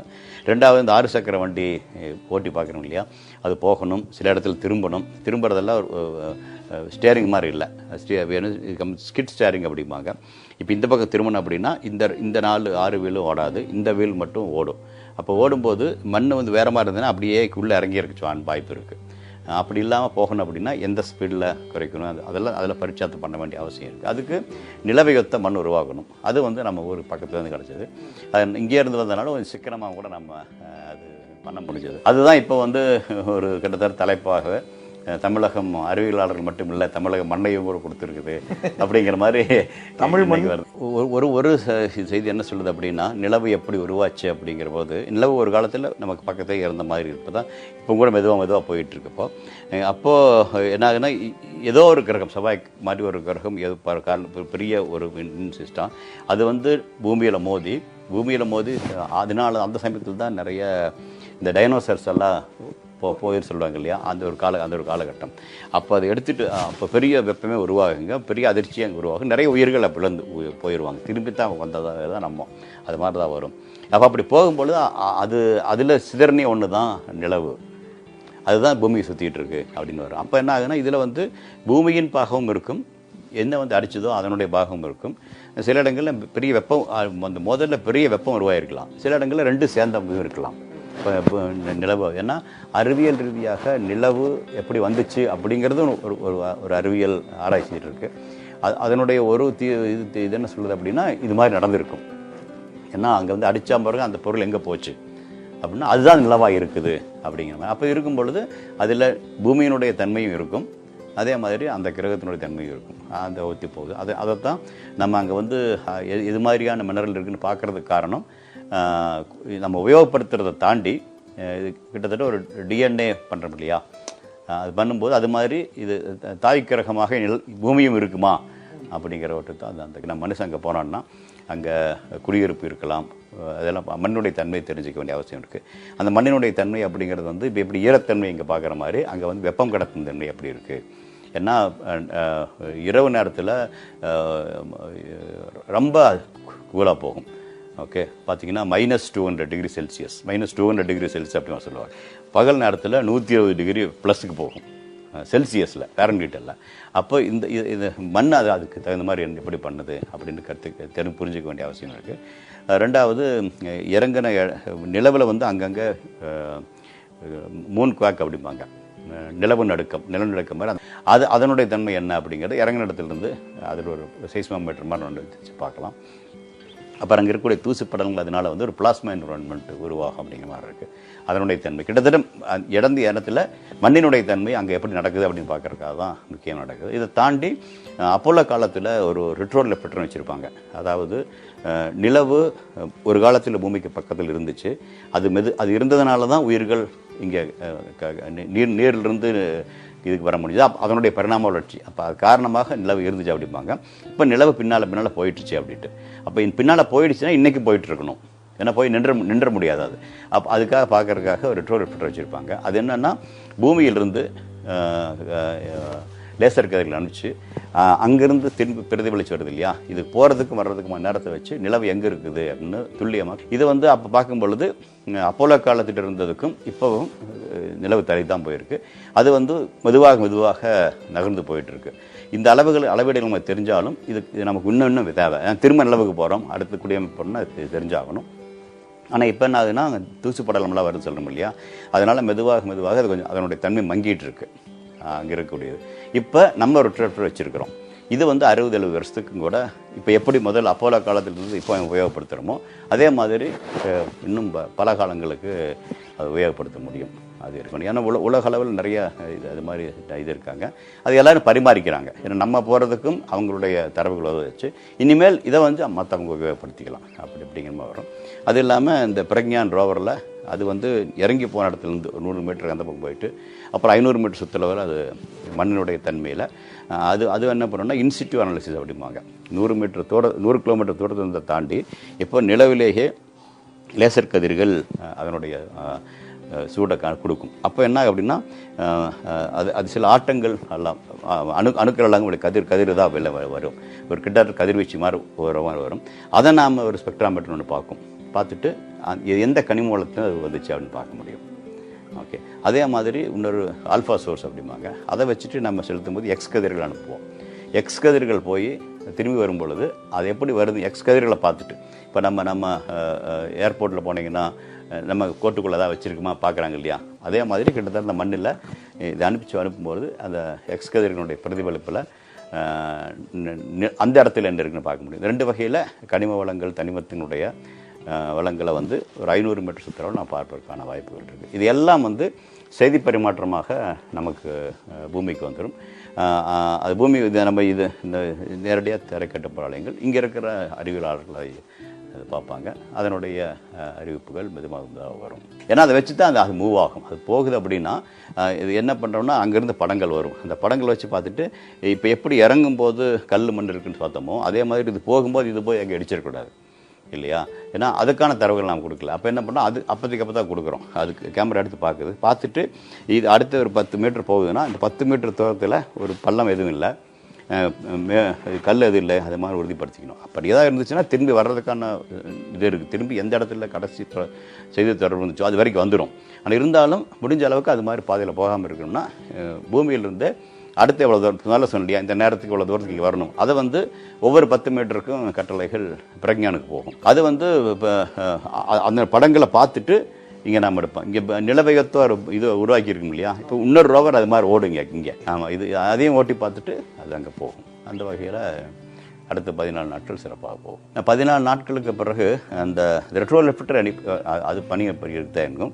இருந்தாலும் இந்த நம்ம லேண்டரோ அல்லது ரோவரோ அதில் இருக்கக்கூடிய மின்னணு கருவிகள் ஏன்னா அதெல்லாம் வந்து சூரிய சக்தினால தான் இயங்குது. இப்போ சூரிய சக்தி வந்து சூரிய ஒளி நம்ம பூமியில் நிலவில் ஒரு இடத்துல அதிகமாக 14 நாட்கள் தான் இருக்கும். இப்போ நம்ம பூமிக்கு எப்படி 12 மணி நேரம் சொல்கிறதோ இரவு பகல், அங்கே 14 நாட்கள் இரவு 14 நாட்கள் பகல். பகலில் அது பணிபுரியும், இரவில் வந்து சூரிய ஒளி எல்லாம் இல்லை. சூரிய ஒளி இல்லாதனால ரொம்ப சொன்ன மாதிரி ரொம்ப கூலுக்கு போயிடும். -200 டிகிரி செல்சியஸுக்கு கீழே போயிடும். அப்போ அதில் வந்து இருக்கும்போது இது மாதிரியான எலக்ட்ரானிக்ஸ் எக்யூப்மெண்ட் அது எல்லாம் வந்து என்ன ஆகுன்னு சொல்ல முடியாது. ஓகே, திரும்ப வந்து உயிர்ப்பிக்க முடியுமா தெரில. முயற்சி நடக்கும், அதுக்கான முயற்சி இருக்கிறோம். கடைசி நாளில் வந்து சூரிய ஒளி போகிறதுக்கு முன்னால் இப்போ இந்த ரோவரே இருக்குதுன்னா ரோவரில் வந்து இப்போ இறங்கின பிறகு இந்த இருக்கக்கூடிய சூரிய தகடை இப்போ பிரிச்சிருப்போம். இப்படி வச்சுக்கிட்டு இதுதான் சூரிய ஒளி பட்டு அதனுடைய சக்தி வருது. இப்போ இதை வந்து திரும்ப போகிறதுக்கு முன்னால் இதை மூடிடலாம். ஓகே, ஒரு கோட்டு போட்டனாலையோ ஒரு ஸ்வெட்டர் போட்டுற மாதிரி வச்சுக்கலாம். அது மாதிரி அதை மூடிட்டோம்னா அதிகமாக அது கூலாகாமல் பார்த்துக்க முடியும். இருந்தாலும் ஓரளவுக்கு போயிடும். ஆனால் லேண்டர்லேயே அதே மாதிரி ஆகிறதுக்கு வாய்ப்பு இருக்குது. ஆனால் அதுக்கு முன்னால் எல்லாத்தையும் ஆஃப் பண்ண வைப்போம். பவர் ஆஃப் பண்ணிச்சு. பவர் ஆஃப் பண்ணோம்னா கோல்ட் டெம்பரேச்சர் சர்வே பண்ணலாம் space electronics. But we cannot assure. ஏன்னா ரொம்ப டெம்பரேச்சர் கம்மியாக இருக்குது. -70 -80 நோக்க -200 200ங்கிறது நமக்கு அதிகமானது. அதனால் ஒரு முயற்சித்து பார்ப்போம். இதை வந்து என்ன பண்ணால் தூக்க நிலைக்கு போகிற மாதிரி இருக்கும். அது அடுத்த நாள் வரும்பொழுது 14 நாள் கழித்து வரும்பொழுது சூரிய வெப்பம் வர்றதுனால அது எல்லாம் சூடாகும். சூடு எல்லாம் ஓரளவுக்கு வந்துருச்சு அப்படிங்கிறது தெரிஞ்சுன்னா தெர்மோஸ்டாட் மாதிரி ஒன்று இருக்கும். அது வந்து வேக்கப் பண்ண முயற்சிக்கும். எழுப்பிக்க முயற்சிக்கும். சரியாக வந்துச்சுன்னா திரும்ப பயன்படுத்த முடியும்னு சொல்ல முடியாது, இந்த தொழில்நுட்பம் பயன்படுத்தப்படலாம். ஏன்னா இது என்ன சொல்கிறோம், மேபி அங்கே அந்த மியூசியத்தில் வச்சுருக்கு முதல்ல வந்தது அப்படின்னு வைக்கலாம்னு நினைக்கிறேன். எதிர்காலம் எப்படி வேணாலும் இருக்கலாம், சொல்ல முடியாது. ஏன்னா இப்போ நம்ம வந்து கிராமத்தில் படிக்கும்போது நம்ம உட்காந்து இது மாதிரி பேசுவோம் அப்படின்னு நினச்சதும் கூட இல்லை. ஏன்னா அப்போ வந்து நிலவில் ஆம்ஸ்ட்ராங் இறங்கினார் அப்படின்னு கேள்விப்பட்டிருக்கோம், டிவியும் கூட பார்த்தது இல்லை. இப்போ நம்ம வீட்டில் நம்ம அனுப்புனது நிலவில் இறங்குறது எல்லாருமே அத்தனை குழந்தைகள் பார்க்குறாங்க. இந்த மாற்றம் நடக்கும் அப்படின்னு யாரும் கனவு கண்டிருப்பாங்கன்னு சொல்ல முடியாது. அப்படி இந்த நிலத்திலிருந்து இனிமேல் மனிதர்கள் அங்கே போவாங்க அப்படிங்கிற சாத்தியம் ரொம்ப தூரத்தில் இல்லை அப்படிங்கிற மாதிரி தான் கணிப்பு. ஏன்னா இப்போ வந்து எல்லா உலக நாடுகள் எல்லாருமே கூட்டாக வருவதற்கான வாய்ப்பு உருவாகிட்டுருக்கு. அது முக்கியமாக நிலவில் ஒரு சர்வதேச விண்வெளி மையம் அப்படிங்கிறது வருவதற்கான வாய்ப்பு நிறையா இருக்குது. ஆமாம், ஏன்னா இப்போ இருக்கக்கூடிய சர்வதேச விண்வெளி மையத்தினுடைய ஆயுள் காலம் கொஞ்ச நாள் தான் இருக்குது. திரும்ப ஒன்று பண்ண வேணும், அதுக்கு நிறைய செலவாகும். ஏன்னா பூமியை விட்டு 400 கிலோமீட்டர் தூரத்தில் இன்னொரு பெரிய கட்டமைப்பு உருவாக்கணும் அப்படின்னா கிட்டத்தட்ட நம்ம வீடு மாதிரி தான். இது மாதிரி பல வீடுகள் சேர்ந்தது தான் ஒரு சர்வதேச விண்வெளி மையம். அதை வந்து எங்கேயோ தொங்கிட்டு இருக்கிற ஆகாயத்தில் விண்வெளியில் உருவாக்குறதை தாண்டி நிலவில் உருவாக்குறது இன்னும் கொஞ்சம் சுலபமாக கூட இருக்கலாம். ஏன்னா போகக்கூடிய நேரம் தான் அதிகமாக இருக்குது. ஏன்னா இங்கேயும் செயற்கையாக உருவாக்கியிருக்காங்க, அதை வந்து அதே மாதிரி செயற்கையாக நிலவில் உருவாக்க முடியும், பெட்டராக உருவாக்கலாம். அதை வந்து மெயின்டைன் பண்ண வேண்டியதில்லை. இப்போ வந்து ஒரு விண்வெளி மையம் அமைச்சோம்னா அந்த விண்வெளி மையத்தை பராமரிக்கிறதுக்கு, விண்வெளி மையத்தை உள்ளே இருக்கிறவங்கள விண்வெளி மையத்தை பராமரிக்கிறதுக்கு கிட்டத்தட்ட ஒவ்வொரு வருஷமும் 100 டன் அடிகளும் எரிபொருளை மட்டும் அனுப்ப வேண்டியிருக்கு. அந்த எரிபொருள் நிலவுக்கு தேவையில்லை, நிலவு தானாக இருக்கும். இல்லாமல் நிலவில் இப்போ நீர் இருக்குன்னு தெரியும். இப்போ வந்து அடுத்து வரக்கூடிய அதே மாதிரி இப்போ இருக்கக்கூடிய சர்வதேச விண்வெளி ஆய்வு மையத்துக்கு இங்கிருந்து பொருள் எடுத்துகிட்டு போய் தான் நம்ம எல்லாம் படுத்துட்ருக்கோம். ஆனால் இப்போ அங்கே வந்து அங்கே இருக்கிற பொருள் எடுத்து அவங்க ஆராய்ச்சி பண்ணலாம். இங்கே வந்து நீர் இருக்கா, அந்த நீரை எப்படி எடுக்க முடியும், அந்த நீரிலிருந்து எப்படி நம்ம ஆக்சிஜன் உருவாக்க முடியும், அந்த ஆக்சிஜன் முன்ன ஹைட்ரஜன் உருவாக்க முடியும், இந்த ஹைட்ரஜன்லேயே நம்ம சூரிய ஒளியை தாண்டி ஹைட்ரஜன் மூலிமா நம்ம எரிசக்தி கொடுக்க முடியுமா, அப்படி பார்க்கும்பொழுது இரவு பகல் ஆகாமல் அங்கே உருவாக்க முடியும். அதெல்லாம் வச்சுட்டு மெதுவாக அங்கே புதிதாக ஏதாவது மூலப்பொருள் இருக்கா, அந்த மூலப்பொருளாக நமக்கு பயன் இருக்கா அப்படின்னு பல கட்ட ஆராய்ச்சிகளை பண்ணுறதுக்கு வாய்ப்பு உண்டு. இது சர்வதேச விண்வெளி மையத்தில் அப்படி இல்லை, நம்ம கட்டன் இருக்குது, அதை வச்சு ஆராய்ச்சி பண்ண முடியும். புதுசாக எதுவும் அங்கே இல்லை, ஏன்னா நம்மளே உருவாக்கணும். ஆனால் இந்த சர்வதேச விண்வெளி மையம் நிலவுக்கு வரும் பொழுது இதனுடைய பலன்கள் பெருசாக இருக்கும் அப்படிங்கிறது. ரெண்டாவது, இதுவரைக்கும் சர்வதேச விண்வெளி ஆய்வு மையத்தில் இந்தியா பங்கெடுக்கலை. இதில் இந்தியா பங்கெடுப்பதற்கான வாய்ப்பு அதிகம். ஆக இன்னொரு ஒரு பெரிய விண்வெளி அமைப்பும் அதுக்கு போகுது. அப்படி அநேகமாக அந்த இதில் வந்து சைனாவும் வருவதற்கான வாய்ப்புகளும் கூட இருக்குது. அப்படி வரும்பொழுது எல்லா நாடுகளும் அந்த இடத்துல பணிபுரிவதற்கான வாய்ப்பு, உண்மையான சர்வதேச விண்வெளி மையம் அப்படிங்கிறது அங்கே வருவதற்கான வாய்ப்பு இருக்குது. அது வந்து அடுத்த கட்ட ஆராய்ச்சிகளுக்கு சிறப்பாக போகும்னு நினைக்கிறேன். அதை நோக்கிய நம்முடைய விவாதங்களை தாண்டி அமெரிக்காவினுடைய ஆர்டமிஸ் அப்படிங்கிற அந்த திட்டம் கிட்டத்தட்ட அதை நோக்கி வருது. இப்போ அதனுடைய முதல் படியே ஒரு 4 மாதத்துக்கு முன்னே வச்சுட்டாங்க. ஆள் இல்லாத கலன் ஒன்று எப்படி நம்ம சந்திரயான் 1 அப்படிங்கிற ஆள் அனுப்பணுமோ அதே மாதிரி இது பெருசு. நாளைக்கு மனுஷனை கொண்டு போய் அமர்த்துவதற்கான ஒரு கடன் அதுக்காகவே தயார் பண்ணாங்க. அதனுடைய முதல் முயற்சி முடிந்தாச்சு. அடுத்தது கூடிய சீக்கிரமே வரப்போகுது. அப்புறம் அடுத்த வருடமே 3 அமெரிக்கர்கள் அல்லது 4 பேர், ஒரு பெண்ணு உட்பட நிலவுக்கு போவதற்கான வாய்ப்புகள் உருவாகிட்டு பெரிய அளவில் போகிறாங்க. இதெல்லாம் சேர்ந்து என்னை பொறுத்தளவுக்கு சர்வதேச விண்வெளி மையம் கூடிய சீக்கிரம் வருவதற்கான வாய்ப்பு உண்டு. இப்போ இந்திய பிரதமரும் அமெரிக்க ஜனாதிபதிக்கு முன்னிலையில் 2 நாடுகளுக்கு இடையிலே ஒரு புரிந்துணர்வு நோக்கிய ஒரு ஒப்பந்தம் வந்திருக்கு. நம்மளையும் வந்து ஆர்டிஃபிஷியல் கலந்துக்கு சொல்கிறாங்க. மற்ற சர்வதேச நாடுகள் இருக்குது. இது எல்லாம் சேர்ந்து என்னை பொறுத்தளவுக்கு நிலவை நோக்கிய பயணங்கள், அதை வந்து பெருசாக என்ன சொல்கிறாங்கன்னா பேக் டு த மூன் அப்படின்னு பெரிய திட்டமாக அறிவிச்சிருக்காங்க. அப்போல்லோ மாதிரி பேக் டு த மூன். அதில் வந்து பல தனியார் நிறுவனங்களுக்கும் நாசா கொடுக்குது. நாசாவே அதை எடுத்துகிட்டு போகுது. இப்போ அதுக்கு பேர் தான் ஆர்டமிஸ்ங்கிற திட்டம். அந்த ஆர்டமிஸ்ங்கிற திட்டம் இதுவரைக்கும் பேப்பரில் இருந்ததை தாண்டி இப்போ மெதுவாக அதனுடைய உருப்பெற்று முதல் லான்ச் நடந்துடுச்சு. அடுத்தது சில மாதங்கள் இந்த வருஷத்துக்குள்ளேயே நடப்பதற்கான வாய்ப்பு இருக்குது. அப்புறம் தொடர்ச்சியாக 6 மாதத்துக்கு கொண்டு வரும். அது வந்து திரும்ப மனிதன் நிலவுக்கு, முக்கியமாக துருவப்பகுதிக்கு நம்ம எங்கே போனோமோ அந்த இடத்துல இறங்குவதற்கான வாய்ப்பு அதிகம். நம்ம டேட்டா இல்லாமல் அது கஷ்டம். ஆமாம் கஷ்டம். அதனால நம்ம கூப்பிடுறாங்க அவங்க. அப்புறம் அதில் இறங்குவதற்கான வாய்ப்புகள் நிறைய இருக்குன்னு நினைக்கிறேன். அதன் மூலியமாக இந்தியர்கள் கூடிய சீக்கிரம் நிலவுக்கு போவதற்கான வாய்ப்பும் வருவது ரொம்ப இருக்குது. அந்த திட்டம் மூலியமாக அவர்களை அடுத்த வருஷமே சர்வதேச விண்வெளி மையத்திற்கு இந்தியர் போவதற்கான ஒரு புரிந்துணர்வு இருக்குது. அதை தாண்டி நிலவில் ஒரு விண்வெளி மையம் அமைக்கும் பொழுது அதற்கும் இந்தியர்கள் போவதற்கான வாய்ப்புகள் உருவாகிட்டு இருக்கு. இது எல்லாமே சிறப்பாக போயிட்டுருக்கு. இதுக்கு நேற்றைய நம்முடைய சந்திரயான் 3 இறங்குனது ஒரு துருவப்பகுதியும் ஒரு இறங்க முடியும் அப்படிங்கிறத காமிச்சிருக்கு. அதை உலகம் நாடுகளில் பார்த்துருக்கு.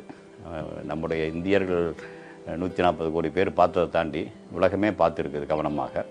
ஆனால் இந்த பல தோல்விகள் வந்தாலும் கூட அதுக்குன்னு ஒரு வழி இருக்குது. அந்த வழியில் போனால் ஜெயிக்க முடியும் அப்படிங்கிறத புரிஞ்சுருக்காங்க. இந்த அறிவியல் தொழில்நுட்பத்தில் எந்த இடத்துல இந்த மாற்றம் வரும்னு சொல்ல முடியாது. அதாவது நீங்கள் எவ்வளோ பேர் பார்த்துருப்பீங்கன்னு தெரியல. இப்போ நம்ம சின்ன குழந்தைக்கு நம்ம கொடுக்கும் பொழுது பென்சில், ரப்பர், எரேசர், இந்த ஷார்ப்னர் 3 நம்ம கொடுக்குறோம். ஒரு காலத்தில் ஒரு பென்சிலை அந்த ஷார்ப்பன் பண்ணுறதுங்கிறது ஒரு நிபுணத்துவம் தேவையாக இருந்துச்சு. அந்த கருவியை பார்த்துருந்தீங்கன்னா இப்போ இருக்கிற ஷார்ப்னருக்கும் அதுக்கும் ஏன் இத்தனை இது மாதிரி அவங்க யோசிக்கலன்னு அப்போ தெரிஞ்சிருக்கும் உங்களுக்கு. ஏன்னா சில சமயங்களில் சில முடிச்சுகள் அவிப்பதற்கு ஏதோ ஒன்று தேவை இருக்குது. அது மாதிரி துருவப்பகுதி அவங்க தொடரவே இல்லை. முக்கியமானது துருவப்பகுதி தான் முக்கியமாக பார்த்துருக்க வேண்டியது அப்படிங்கிற மாதிரி தெரியுது.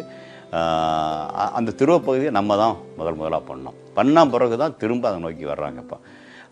வேறு வழியில் எலையன் இருக்கிறாங்களேன்னு சொல்ல முடியாது. அப்போ ஒரு காலம் இருந்தாலும் அவங்க சஹாராவிலையோ ஒரு அண்டார்டிக்கிலோ இறங்கியிருந்தாங்கன்னா ஒரு பக்கம் ரொம்ப மணலாக இருக்குது, ஒன்றும் யூஸ் இல்லை, இன்னொரு பக்கம் ஃபுல்லாக பனியாக இருக்குது, உயமில்லைன்ட்டு போயிருப்பாங்க. ஆனால் அவங்களே ஒரு தஞ்சாவூர்லேயோ காவிரி படுகையிலையோ கங்கை படுகையிலையோ அமேசான்லேயோ இறங்கியிருந்தாங்கன்னா வேறு மாதிரி சொல்லியிருப்பாங்க. இப்போ அது நமக்கு மத்திய ரோக பகுதியில் இருக்குது, நிலவில் இடம் மாறி இருக்குது, அவ்வளோதான் வித்தியாசம். ஆனால் அது சரியாக பார்க்கல அவ்வளோதான். போன வழி முதல்ல சொன்னோம் இல்லையா, அவங்க போன வழியிலே அதே பயில் தான் கிடச்சிருக்கும். அதுக்காக நம்ம வேறு வழி எடுத்தோம்.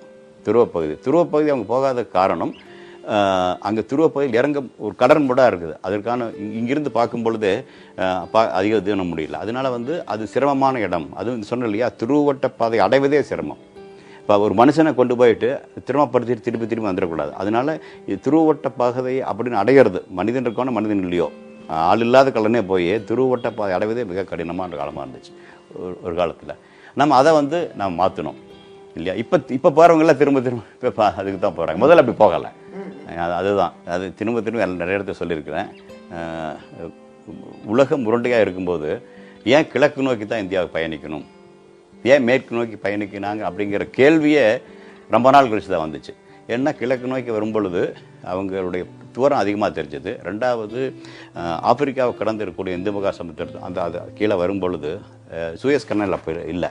அப்போ அப்படி வரும்பொழுது என்ன பண்ணுவாங்கன்னா ரொம்ப கடல் கொந்தளிப்பாக இருக்கும். கடல் பயணங்கள் ரொம்ப சிரமமாக இருந்துச்சு. இங்கிருந்து வளைகுடா நாடுகளுக்கு போகிறது ஈஸி, ஆனால் ஐரோப்பாவுக்கு போகிற ரொம்ப கடினமாக இருந்துச்சு. அதுக்காகத்தான் கொலம்பஸ் மேற்கு நோக்கி பயணிப்பார். ஆனால் உலகம் உருண்டேன்னு இருக்குது, உலகம் உருண்டினா மேற்கு நோக்கி பயணித்து பார்ப்போமே அப்படின்னு அவர் முயற்சி பண்ணார். அவர் அந்த முயற்சி நிறைய பேர் பண்ணலை. அந்த முயற்சியில் அவர் ஜெயிச்சதா நினச்சார். ஆனால் அவர் கண்டுபிடிச்ச இடம் வேறு, அமெரிக்கா. தவறு கண்டுபிடிச்ச இடம் தான் அமெரிக்கா.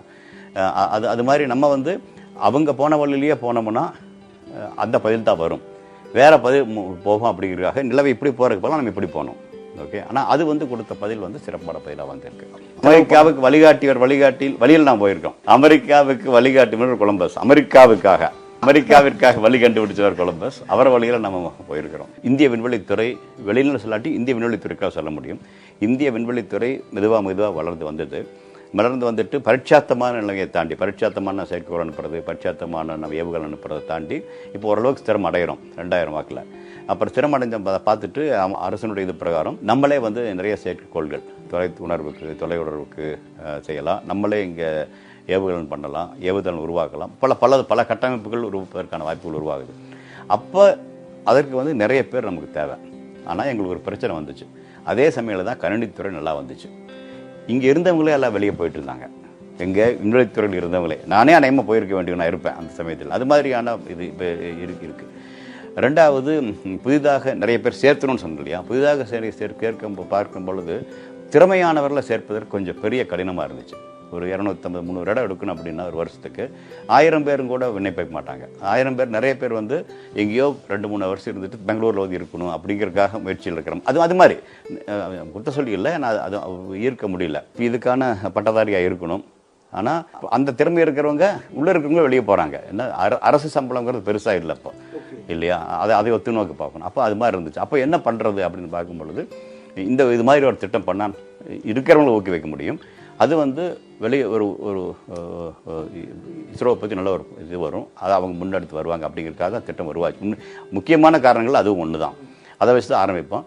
அதனால் சந்திரயான் 1 வெற்றிக்கு பிறகு விண்வெளித்துறையிலேருந்து வெளியே போகிறவங்களோட எண்ணிக்கை மிகவும் குறைஞ்சது ஒன்று. ரெண்டாவது இப்போ அதுக்கு பிறகு பார்த்தீங்கன்னா அதே 300 எடுக்கணும்னா இப்போ 1.5 லட்சம் 2 லட்சம் பேர் விண்ணப்பிக்கிறாங்க அப்படின்னா அதற்கான தேர்வுக்கு விண்ணப்பிக்கிறாங்க. அந்த அளவுக்கு வருது. இப்போ அதற்கான பணி உருவாச்சு. ஆக அமெரிக்காவினுடைய இது அப்படி தான். அதாவது ரஷ்யா முன்னேறி போயிட்டுருக்காங்க தொழில்நுட்பத்துறையில் அப்படின்னா அமெரிக்கர்கள் நம்மளும் அந்த இருக்கிறோம் அப்படிங்கிறதுக்காகத்தான் அதுவும் ஒரு முக்கியமான காரணம் அப்போல்லாம் வந்தது. அதனால தான் நம்மளும் இதை முன்னெடுத்து வைக்கிறோம். அந்த வகையில் அதற்கான இது வந்துச்சு. இப்போ அதை தாண்டி அதனால தான் நம்ம இன்னும் கொஞ்சம் வெளிப்படையாக மற்ற திட்டங்களை விட இப்போ சந்திரயான் 1க்கு நான் அதுக்கு முன்னே கிட்ட 10-12 திட்டங்கள் நான் பணி புரிஞ்சிருக்கிறேன். இருந்தாலும் சந்திரயான் 1 வரும்பொழுது கொஞ்சம் நானே வெளிப்படையாக வெளியே வர்றேன். காரணம் என்னென்னா இதை வெளிப்படையாக சொல்லணும் மக்களுக்கு அப்படிங்கிறது ஒரு திட்டப்படி தான் வருது. அது இப்போ நிறைய குழந்தைகளுக்கு காமிக்கணும் அப்படிங்கிற மாதிரி வரும். அமெரிக்கா கூட பார்த்தீங்கன்னா ஒரு திட்டம் எடுக்கிறாங்கன்னா அந்த திட்டத்தில் 2.5% செலவு பள்ளி குழந்தைகளையும் மாணவர்களுக்கும் போய் சேரணும் அப்படிம்பாங்க. ஒவ்வொரு திட்டமும் அதற்கான செலவே அதுக்கே பண்ணுவாங்க. அந்த மாதிரி சந்திரயான் 1 அமைஞ்சது. நிலவுக்கான பயணங்கள் முதல்ல சந்திரயான் தான் வச்சோம், ஒரு நிலவு பயணம் வைக்கலான்ட்டு. ஆனால் அப்போ இருக்கக்கூடிய பிரதம மந்திரி திட்டத்தை ஆமோதிக்கும் பொழுது சந்திரயானுக்கு பக்கம் ஒரு இது போட்டு 1 போட்டுருவார். அப்போ 1 அப்படின்னா 2, 3, 4 வரணும். அப்போ அதை திங்க் பண்ணும்போது அதை யோசிக்கும் பொழுது 2, 3 எப்படி இருக்கலாம். அப்போ வந்து திரு அடல் பிகாரி வாஜ்பாய் அவங்க தான் 2003 தேசிய திட்டமாக அறிவிப்பாங்க. நம்ம ஒரே முறை போயிட்டா பத்தாது, 2, 3 இருக்கட்டும் அப்படிம்பாரு. அதே மாதிரி சொல்லுவார். அப்போது நம்ம முதல்கான திட்டம் கொடுத்துட்டோம், அது ஒன்றுன்னு வச்சுக்கலாம். ஆனால் 2, 3 என்னவா இருக்கலாம் அப்படின்னு யோசிக்கும் பொழுது தான் மெதுவாக இறங்கணும், முடிஞ்சால் அடுத்தது திரும்பி வரணும். அப்படி மெதுவாக போய் இப்படியே போயிட்டு கடைசியில் ஒரு நாள் மனிதனும் போகலாம் அப்படிங்கிற வகையில் அதுக்கும் பிறகு தொலைநோக்காக வருது. ஆனால் இதெல்லாம் போகும்பொழுது மக்கள் திருப்பி கேட்பாங்க, மக்கள் படம் தான் பண்ணுறோம். அப்போ பொதுமக்கள் புரிஞ்சிக்க வேண்டிய அவசியம் இருக்குது. இந்த மாதிரி திட்டங்கள்னால என்ன பலன் அப்படிங்கிறத கொஞ்சம் தொலைநோக்க செல்ல வேண்டிய அவசியம் இருக்குது. அப்போ பார்த்தா ஒரு சிரிப்பு நகைப்பாக இருக்கலாம். ஆனால் அப்போ அதை நோக்கி போகணும், அதை நோக்கி போக முடியும் அப்படிங்கிற ஒரு நம்பிக்கை உருவாக்கணும். நாம இதுவரை கேட்டது அறிவியல் விஞ்ஞானி மயில்சாமி அண்ணாதுரை அவர்களின் சந்திராயன் 3 பற்றிய நிறைய தகவல்கள் பகிர்ந்து கொண்டார். இந்த தகவல்கள் உங்களுக்கு பயனுள்ளதாக இருக்கும் என்று நம்புகிறேன். பயனுள்ள புதிய தகவல்களை பெற தொடர்ந்து இணைந்திருங்கள். மத்திய அரசின் விஞ்ஞான் பிரசார் அறிவியல் பலகை, தமிழ்நாடு அறிவியல் தொழில்நுட்ப மையம், ரத்னவாணி சமுதாய வானொலி 90.8 இணைந்து வழங்கும் அறிவியல் விழிப்புணர்வு நிகழ்ச்சி. இந்த நிகழ்ச்சி பற்றிய கருத்துக்களை 75 50 31 24 44 என்ற வாட்ஸ்அப் நம்பருக்கு உங்களுடைய கருத்துக்களை அனுப்புங்க. மீண்டும் மற்றொரு நிகழ்ச்சியில் உங்களை சந்திக்கும் வரை உங்கள் அன்போடும் ஆதரவோடும் விடைபெறுகிறேன். உங்கள் சிநேகிதன் மகேந்திரன். நடப்பவை நல்லவையாகட்டும். இது ரத்னவாணி சமுதாய வானொலி 90.8. இது மக்களுக்கான வானொலி. ரத்னவாணி சமுதாய வானொலி, ரத்னவாணி. உங்க பிரச்சனைய சொல்லுங்க, தீர்வைய உடனே கேளுங்க, வெளியே வந்து குரல் கொடுங்க. இது மக்களுக்கான சேவை. அற்புத அம்சம் தெரிஞ்சுக்கோ, தமிழில் சொல்றோம் புரிஞ்சுக்கோ. ரத்னவாணி சமுதாய வானொலி, ரத்னவாணி. ரத்னவாணி 90.8 சமுதாய வானொலி ஒலிபரப்பு கோவை ஈச்சனாரி ரத்தினம் கல்லூரி வளாகத்தில் இருந்து ஒலிபரப்பாகிறது.